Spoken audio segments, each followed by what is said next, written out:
The Galactic Peacekeeping Coalition had seen many strange things in its millennia-long history: plasma storms that could rip through cruisers, silicon-based life forms that ate neutronium, and even black holes that sank. But nothing prepared them for Private First Class David Carter, human representative, Terran Defense Force, Earth Sector. He stood alone on the dusty plain of Vorta 7, facing down a squad of elite Dravathi shock troopers. The mission was supposed to be diplomatic, establish relations, negotiate planetary defense cooperation, and absolutely not provoke the local forces. Naturally, David had done the opposite. "What is that stick?" sneered Sergeant Vrikal, a 9-foot-tall insectoid with chitinous armor and 4 crimson eyes. He gestured toward the human's weapon, a weathered, wooden-stocked M1 Garand. David patted it proudly. This is history, my friend. Kicked fascist ass back in 1944. Still works." The squad erupted into laughter, their mandibles clicking and twitching in mirth. One of them actually dropped his plasma rifle from laughing too hard. "Your primitive metal projectile device is no match for directed particle weaponry," Vrikal chuckled. "Stand down, Terran. You've already lost." David smiled. It wasn't a big smile, just a small curl of the lips, the kind of smile that makes experienced soldiers feel uneasy. "I'm not here to win a standoff, Bugman," he said, hoisting the rifle onto his shoulder and walking backward toward the small hill behind him. "I'm here to give you a demonstration." From the other side of the hill came a sound the Coalition troops had never heard before.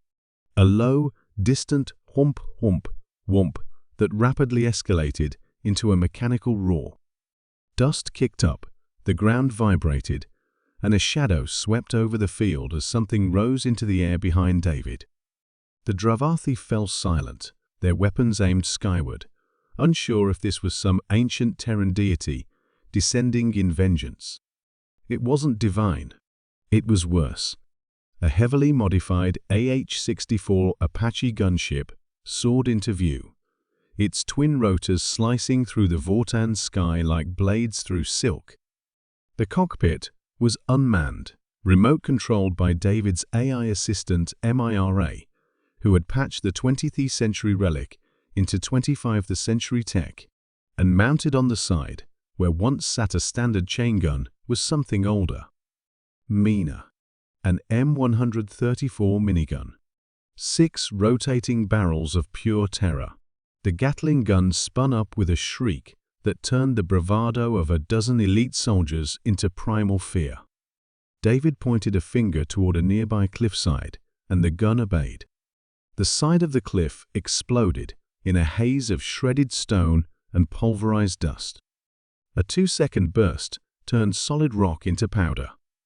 David turned back to the squad, who now stood still, frozen, not out of discipline, but paralysis. "I figured," he said, brushing dust from his sleeve.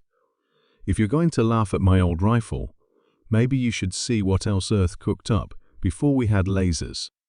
You can't be serious," Vrikal stammered, his voice trembling. "This violates multiple weapons accords." David shrugged. "So does trying to mug a diplomatic envoy with a plasma lance. You started this." The gunship hovered lower, the Gatling gun tracking the slightest movement from the squad. "Your technology is inelegant," one trooper said weakly. "Yeah," David nodded. "But it works. And when it stops working, duct tape and adrenaline usually get the job done." The Dravathi lowered their weapons. "Smart choice," David said. "Now, let's restart those peace talks. Maybe with a bit more respect." The incident made headlines across 3 star systems. Footage of the Gatling gun's rampage went viral on the Coalition net. Debates raged.